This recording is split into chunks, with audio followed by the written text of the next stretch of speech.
আজ মাঠে এসে আমি কত কলমি শাক তুললাম। সো হ্যালো এভরিওয়ান, আজ আমি চলে এসেছি আমাদের ঘেরের মাঠে। বাবারা এখানে সকালেই চলে এসেছে, কারণ আজ আমাদের জমিতে করা হচ্ছে খোয়ালি। আর খোয়ালি হলো এই যে ধান গাছের মধ্যে ঘাস হয়, সেগুলোকে ধানের গ্রোথের জন্য ভালো করে পরিষ্কার করে দিতে হয়। এখানে দেখো বাঁধের উপরে কত সুন্দর থানকুনি পাতা হয়েছে।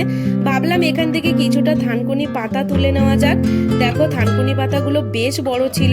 আর ওই যে দেখছো পাশে জেঠুদের ঘের, তো এখন আমি ওখানে যাব। তার কারণটা হলো জেঠুদের ঘেরের এই পাশটাতে প্রচুর কলমি শাক হয়েছে। আর দেখো কলমি শাকগুলো দেখেই লোভ লেগে যাচ্ছে। তো ভাবলাম এখান থেকে কিছুটা কলমি শাক তুলে নেওয়া যাক। তো এখন আমি বসে পড়েছি কলমি শাক তোলার জন্য, আর আমি বেশ কিছু কলমি শাক তুলে নিয়েছি। আচ্ছা, এগুলো কি গাছ বলো তো? এগুলোকে বলা হয় পাতি গাছ। এগুলো থেকে কিন্তু মাদুর বোনা হয়। এখন আমি চলে এসেছি শাকগুলোকে নিয়ে আমাদের পুকুর পাড়ে বসার জায়গায়। এখন আমি ভালো করে শাকগুলোকে বেছে নিচ্ছি, কারণ আজ এই শাকগুলোকে রান্না করা হবে।